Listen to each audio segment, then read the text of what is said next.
The brightest moments in R&B history were sparked by towering black icons. Yet that brilliance has long been accompanied by unsettling whispers. From Michael Jackson, whose dangerous album cover placed the all-seeing eye at the center of public debate, to Prince, whose performances were saturated with triangular imagery. Music itself began to resemble a maze of hidden meanings, and they were not alone. A constellation of other names rose to global prominence, each leaving audiences awed and questioning in equal measure. These artists are remembered not merely as legends, but as figures persistently rumored to be entangled with an unseen circle of influence.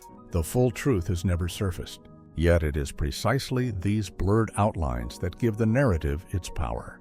What unfolds here is no longer just a musical chronicle. It is a composition of fame and enigma intertwined. And before we move deeper into this provocative mystery, remember to follow along so no piece of the story escapes notice. No one can deny it, she told me quietly. Michael Jackson was both a legend and the greatest enigma of pop music.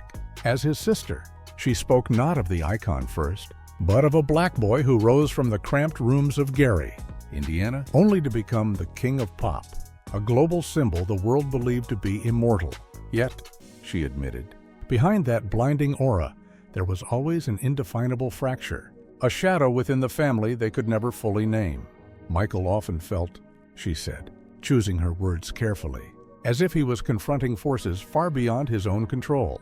When our conversation turned to the dangerous album cover from 1991, her expression changed.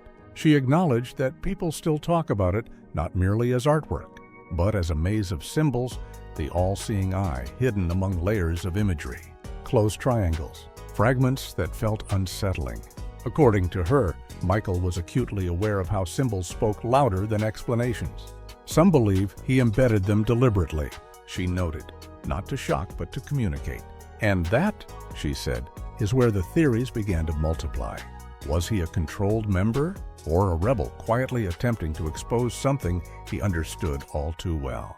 "They Don't Care About Us," she reminded me, remains the most controversial song of his career. To her, the anger in the lyrics was never accidental. It sounded, she explained, like an alarm, Michael's way of pushing back. Many listeners interpreted it as an indictment of unseen powers, of those operating behind the curtain. Here lies the contradiction she lived with as his sister. Publicly, he was the face of joy and spectacle. Privately, his music and gestures hinted at a grim reality that few artists dared to confront. By the early 2000s, she said, Michael became increasingly open about his criticism of the entertainment industry. She recalled interviews where he hinted at being bound by contracts and invisible pressures.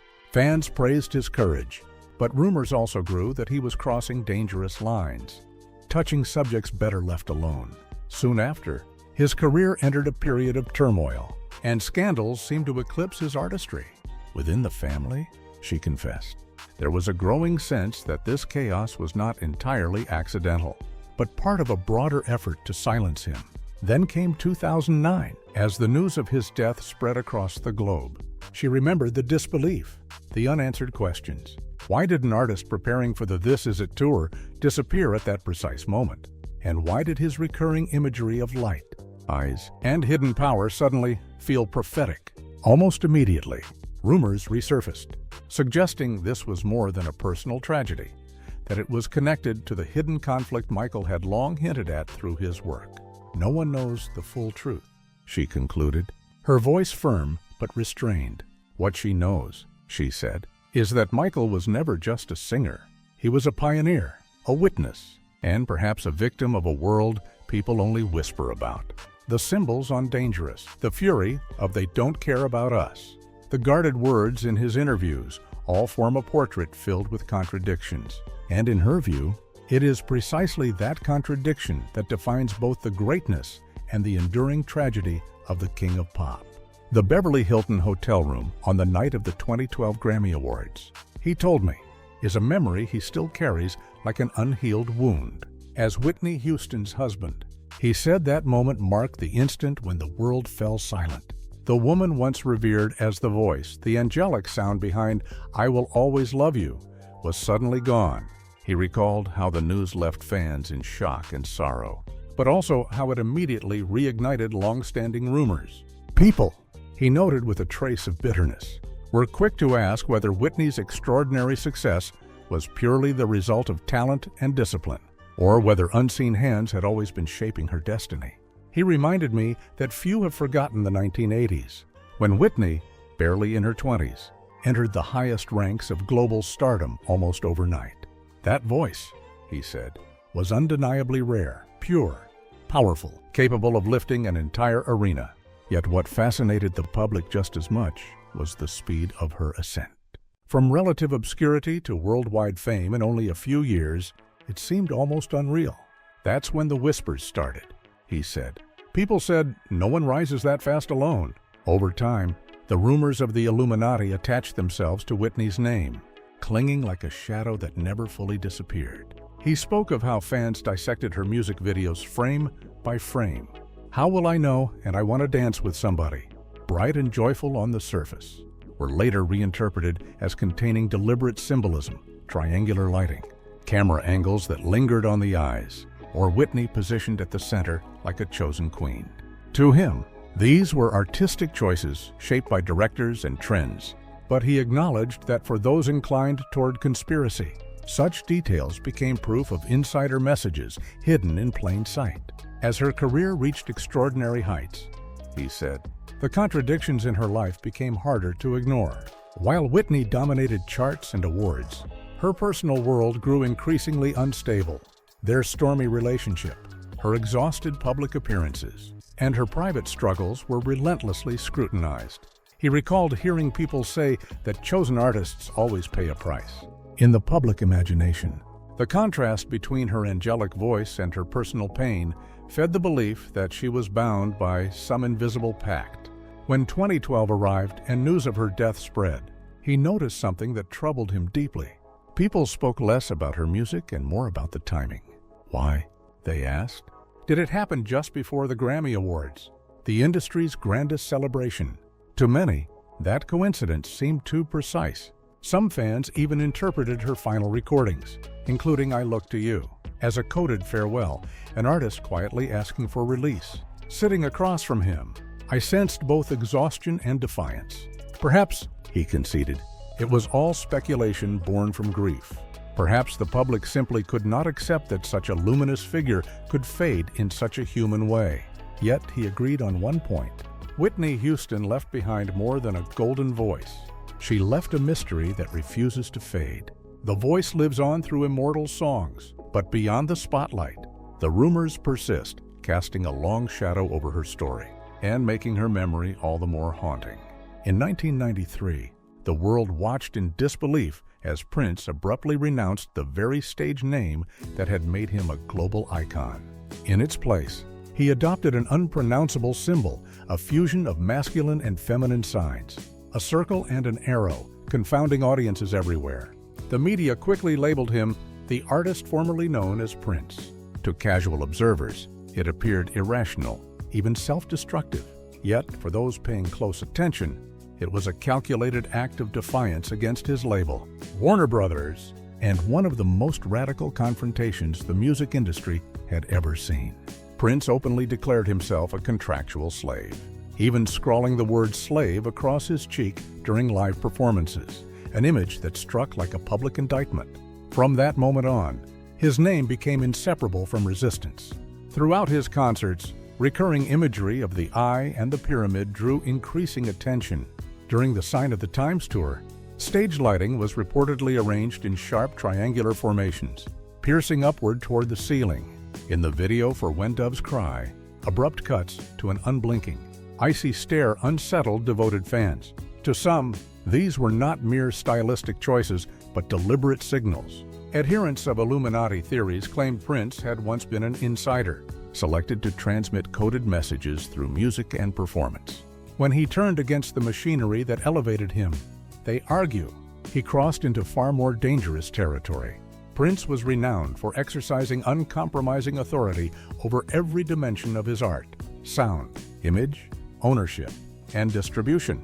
He spoke openly about record companies stealing the souls of artists, branding them dealers in illusion rather than creativity.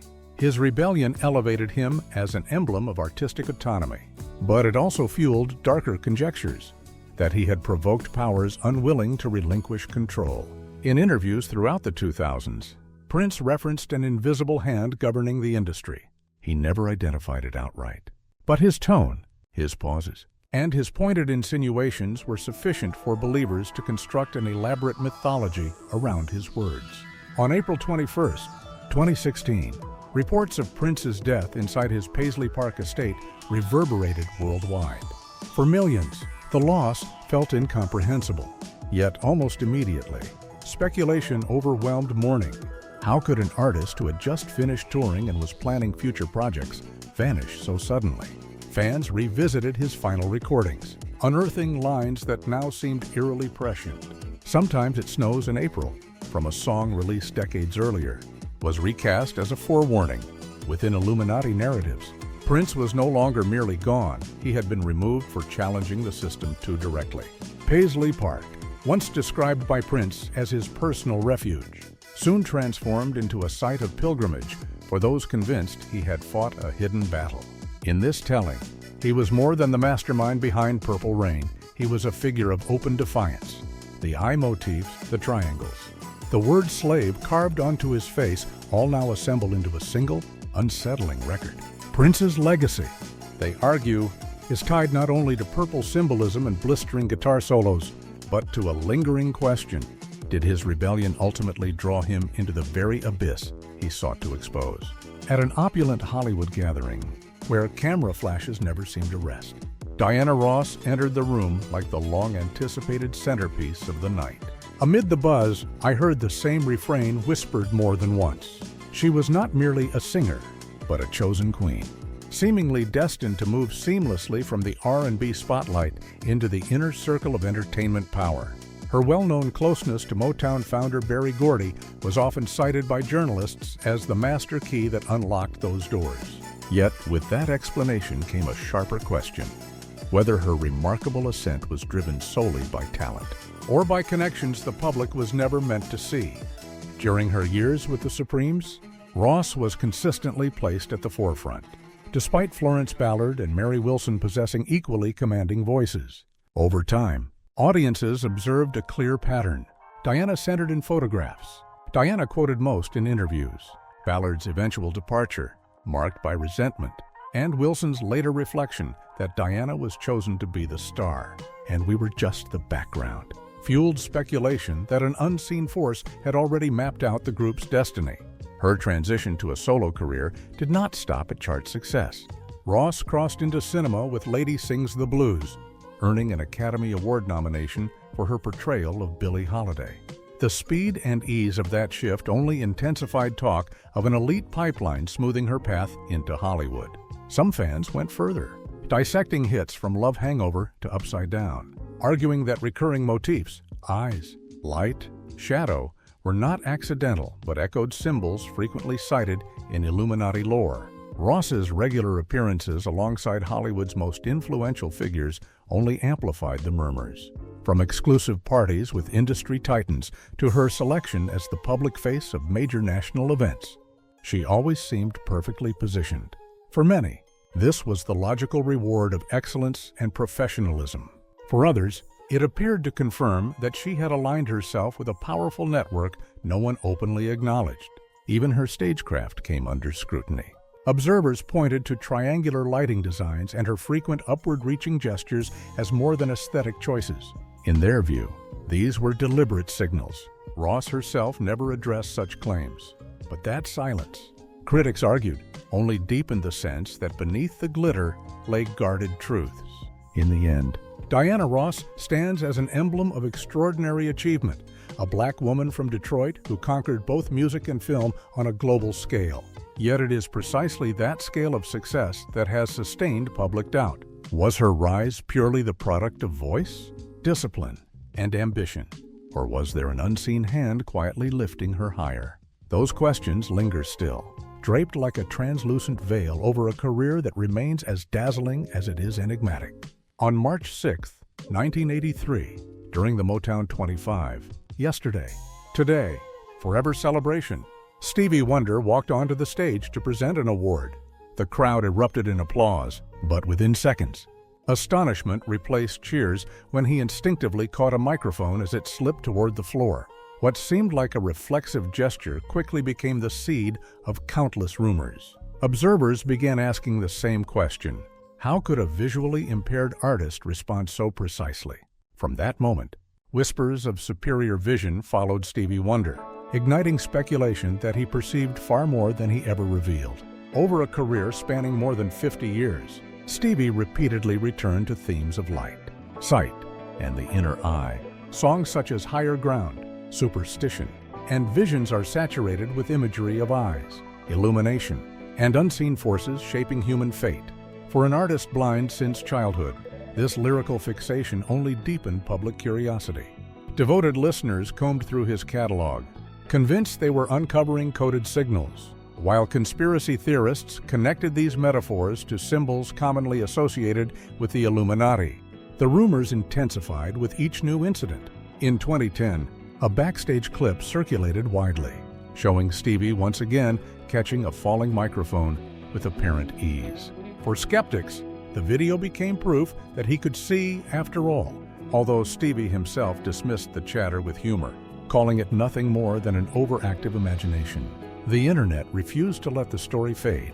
Online forums stitched these moments together, constructing a broader narrative in which he was not merely a musical prodigy, but a quiet custodian of secrets for an unseen power structure.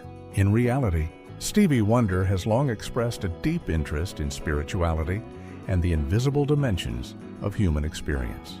In interviews, he often spoke of faith and the inner eye of the soul, language that some interpreted as subtle confirmation of a hidden connection. His concerts, where lighting rigs were sometimes arranged in triangular formations, unintentionally fueled further suspicion. Even album artwork was scrutinized, with certain designs compared to variations of the so-called all-seeing eye. Music scholars, however, offered a far less conspiratorial explanation. They argued that Stevie's reliance on imagery of sight and light functioned as metaphor rather than message. Deprived of physical vision, he transformed it into a symbolic language to express awareness, hope, and vitality. Critic Craig Werner once observed that Stevie Wonder does not see with his eyes, but with his music, and that may be why audiences feel he understands the world so deeply. Still, the persistence of these theories speaks less to evidence than to Stevie's extraordinary life itself. A blind child from Detroit who rose to become one of the most influential musicians in history challenges conventional logic. For many, talent and determination alone seemed insufficient to explain such brilliance, and so the myths endure of secret sight, of hidden affiliations, ensuring that Stevie Wonder remains not only a towering musical figure, but an enduring mystery time has yet to fully unravel. When Tina Turner returned to the spotlight with What's Love Got to Do with It?, the reaction inside the venue was explosive. It was not only the grit and fire in her unmistakable voice that stirred the crowd, but the shock of witnessing a comeback few believed possible. What truly captivated observers was not merely the song's success, but the fact that Tina re-emerged with overwhelming force at an age when many performers quietly recede. That unexpected resurgence quickly became fertile ground for speculation, with murmurs of hidden backing and unnamed forces quietly supporting her rise. Before reclaiming her place as a solo star, Tina had endured years of turmoil alongside Ike Turner, a chapter of her life marked by pain and widely known to the public. Yet when she finally broke away, she did more than survive. She reinvented herself as the undisputed queen of rock and soul. Questions followed closely behind her success. Who, people asked, smoothed her path from Las Vegas stages to a landmark deal with Capitol Records? Some theories insisted that a powerful network had made a deliberate decision to elevate Tina into a worldwide symbol. Regardless of the cost, public fascination deepened when attention turned to her stage aesthetics. Tina often performed bathed in intense red lighting, flames flaring around her as sharp, triangular beams cut through the darkness. To most fans, this was pure spectacle, an extension of rock energy, soul tradition, and Tina's raw intensity. Yet to those inclined toward symbolic interpretation, the visuals carried deeper meaning, evoking imagery linked to mystical geometry and the all-seeing eye. Running parallel to these rumors was a devoted audience that rejected such narratives entirely. For them, Tina Turner's strength stemmed from sheer determination. They pointed to the improbability of her story. A woman rebuilding her life from near collapse, starting anew, and then conquering the global charts. One longtime admirer summed it up bluntly: if that wasn't proof of human willpower, then nothing was. Certain personal elements only added layers to the speculation. Tina's embrace of Buddhism and her frequent references to chanting as a source of balance led some to speculate about her connection to higher energies. Others countered that her spiritual practice was simply a grounding force, the very thing that kept her standing under relentless pressure. Rather than evidence of any secret alliance the public was eager to imagine. Whatever the reality, Tina Turner's legacy continues to evoke two competing emotions. There is deep admiration for her resilience and reinvention, and alongside it, an enduring curiosity about what may have existed beyond public view. Was her rebirth purely the triumph of inner strength, or was there an unseen hand guiding events from the shadows, like the flames and lights that once framed her performances? The question remains suspended, powerful, unresolved, and impossible to ignore. When the opening notes of Hello first aired on television, viewers fixated not only on the melancholy expression of Lionel Richie, but also on a curious visual detail, a clay sculpture of his own face slowly taking shape. What initially appeared to be an artistic flourish soon became the subject of intense speculation. Some claimed the scene suggested the presence of an unseen observer, hinting that Lionel was stepping into a symbolic realm far deeper than a conventional love ballad. From that moment, murmurs followed him closely. Was he embedding hidden messages within his music? The 1980s marked Lionel Richie's undeniable peak, with All Night Long turning dance floors worldwide into celebrations, and Say Me earning an Academy Award as a film theme. His ascent to legendary status was remarkably swift, yet such rapid success inevitably bred suspicion.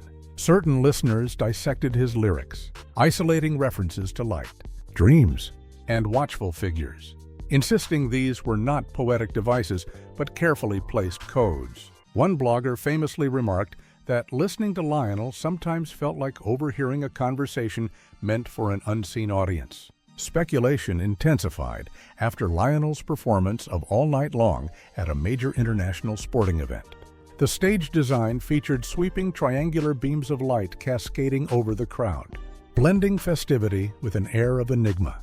For conspiracy-minded viewers who replayed the footage, the imagery appeared deliberate, another visual confirmation of symbols frequently associated with secretive power structures in popular lore. What complicated these theories, however, was the stark contrast with Lionel's offstage persona. In public, he consistently projected warmth and optimism. He spoke openly about love, unity, and music's ability to connect people across boundaries. Friends described him as endlessly encouraging, rarely dwelling on darkness or cynicism.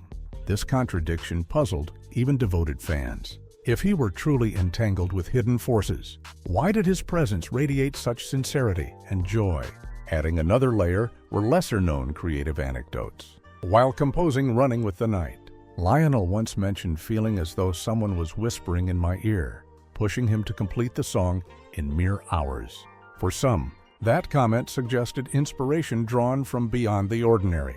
Those close to him dismissed such interpretations, explaining it as a familiar metaphor artists use to describe moments of intense creative clarity. Where the truth ultimately lies remains unresolved. Lionel Richie occupies a unique space in popular culture, an artist synonymous with warmth and romance, yet persistently surrounded by mystery. His extraordinary career both validates his immense talent and sustains the rumors that trail him. Beneath the tender ballads and infectious rhythms, the question lingers quietly: is Lionel Richie simply a masterful narrator of love, or a songwriter conveying meanings that reach beyond the music itself? As the thunderous opening of Rhythm Nation echoed through the venue, Janet Jackson stepped into the spotlight dressed in a stark black uniform, her face impassive, her movements forceful enough to make the audience collectively pause. Many spectators felt swept up by the intensity, while others sensed an undercurrent of unease. Why? They wondered. Did a pop R&B project carry such a rigid, militarized, almost ritual-like tone? Almost instantly, attention locked onto a peculiar detail, the number 1814, and with it came the first ripple of rumors. Speculation quickly took shape around that number. Some interpreted 1814 as a historical reference, pointing to a year associated with major shifts in global power. Others leaned toward numerology, noting that when reversed, it became 4181, a figure conspiracy theorists associate with arcane symbolic systems. Whatever its original intent, the number soon became the spark that drew Janet Jackson into a surge of narratives far beyond her own direction. Doubts intensified through the visual staging of her music videos. In Rhythm Nation, lighting was frequently arranged in sharp triangular forms, at times illuminating only one of her eyes. To certain viewers, these visuals resembled familiar signals, often cited in underground theories about secret forces. The dancers moved with machine-like precision, more like a disciplined unit than a typical ensemble, leaving audiences both exhilarated and unsettled.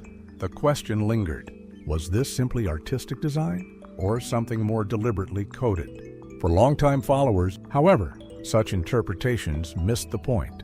Janet had long been known for using her music as a platform to address social concerns. Rhythm Nation, 1814, was conceived as a call for unity, urging people to move beyond racial and class divisions. Janet herself once explained that her vision of a nation had no physical borders, bound instead by shared beliefs. In her view, the project symbolized global harmony, not a hidden society or secret language. Still, art has a way of resisting closure. The more explanations were offered, the more some members of the public leaned toward the mystical.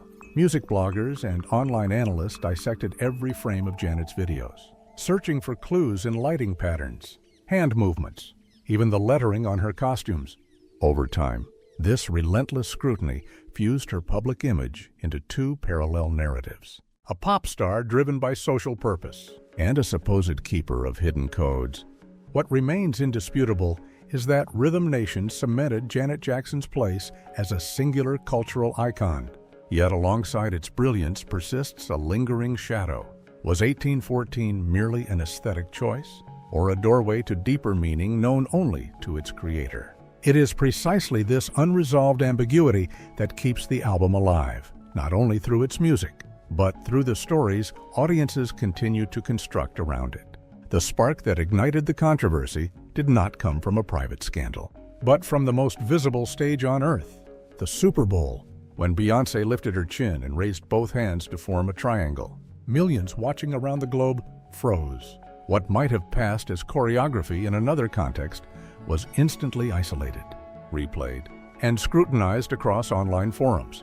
The gesture was quickly labeled the rock sign, long associated with her husband, Jay-Z. But seeing Beyoncé executed in that defining moment gave fresh momentum to rumors linking her to the Illuminati. For years, Beyoncé and Jay-Z have been framed as the ultimate power couple in entertainment. Immensely successful, extraordinarily wealthy, and influential far beyond music, extending into fashion, culture, and business. That very stature made them ideal subjects for elaborate theories. Photographs of the pair seated among elites at exclusive events, reports of sprawling estates, and their constant presence at major global festivals all fed the narrative that they had been selected for a higher tier of power. Public suspicion only deepened with the meticulous construction of Beyoncé's performances. From Halo, where beams of light converge into a triangular form, to Formation, with dancers arranged in patterns resembling an all-seeing eye, audiences began connecting every visual choice to familiar conspiracy symbols. Countless YouTube analyses emerged, slowing footage frame by frame to argue that her lighting, staging, and choreography aligned too neatly with imagery long discussed in underground lore. Beyoncé has addressed these claims directly. In one interview, she dismissed them succinctly, saying she belonged to no secret group, only to hard work and ambition. Many expected that statement to close the discussion. Instead, it sharpened the divide. Supporters saw honesty and self-made success, Skeptics interpreted the denial itself as a veil drawn over something larger. What remains beyond dispute is Beyoncé's ability to transform even suspicion into momentum. The hand signs, the triangles, the so-called coincidences in her staging have never slowed her ascent. If anything, they have become part of the mythology surrounding Queen Bey, a figure powerful enough not only to dominate music, but to provoke enduring debates about symbols, influence, and where spectacle ends and meaning begins. When people mention Jay-Z, they rarely speak only of a rap icon or a billionaire mogul. Just as often, they refer to the rumors that trail him relentlessly. Each time Jay-Z raises his hands into a pyramid shape, arenas erupt in applause. Yet, for those convinced of a hidden circle of power, the gesture reads less like showmanship and more like a public signal. Over time, that image evolved into the focal point of an ongoing cultural obsession. The scrutiny deepened with tracks such as Devils and Lucifer. To most listeners, the songs are gritty reflections of ambition, temptation, and moral conflict. But to those already inclined toward suspicion, the lyrics sounded like coded confessions, veiled references to a darker, concealed world. Entire online threads were devoted to dissecting his verses line by line, attempting to demonstrate that Jay-Z knows far more than he ever admits. His music was only part of the equation. Jay-Z's business ascent became equally fertile ground for speculation. From seizing control of Rockefeller Records, to launching Tidal, to his regular proximity to Hollywood elites and political heavyweights, observers began stitching these milestones into a single narrative. In whispered conversations, success was framed not as diligence and strategy, but as the product of a figurative handshake in the dark. Ironically, Jay-Z has never avoided addressing the subject. When confronted, he often responds with humor, explaining that the rock sign is simply a branding tool and that everything else has been inflated into mythology.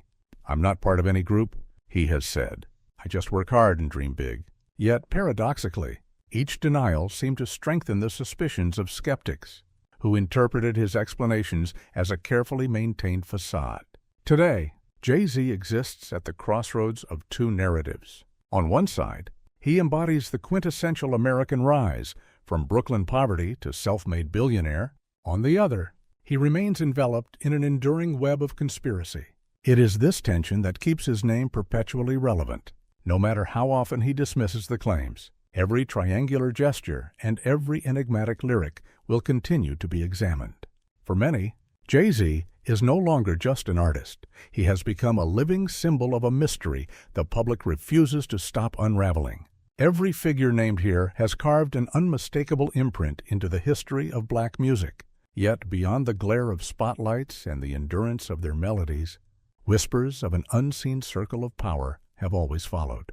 What continues to draw public fascination is not any established fact, but the unanswered questions, the riddles no investigation has fully resolved. It is this uneasy coexistence of triumph and secrecy, brilliance and obscurity, that renders their stories at once extraordinary and unsettling. The question, were they truly connected to the Illuminati, may never receive a definitive answer. What is undeniable, however, is that their influence endures regardless of speculation or doubt. Their real power lies there, in the ability to transcend rumor and suspicion, ensuring that their voices and music persist long after the noise has faded. If these accounts captured your attention, consider leaving a like, sharing your perspective in the comments, and subscribing to continue uncovering the lesser-known stories that shape the world of music.